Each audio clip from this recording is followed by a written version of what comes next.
A hétköznapi emberek, vagy a normális emberek ledolgozzák életüket 2, 3, 4, 1-2 munkahelyen. Én meg úgy alakult, hogy nagyon sok munkahelyen dolgoztam, de ettől függetlenül is volt fogalmam arról, hogy létezik hűtőtorony. Most csak így a kínai piacon volt Ganz területén baktatok, és hopp, föl is tűnt, hogy nem ördögtől való, nem különleges dolog a hűtőtorony. Ez is az például.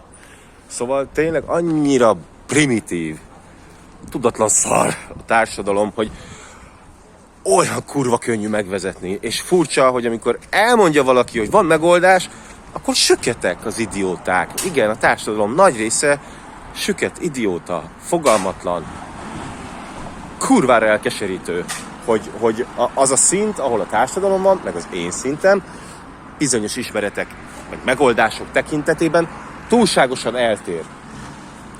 eltér.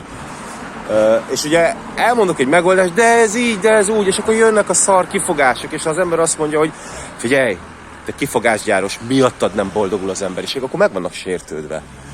A franc az idiótákba.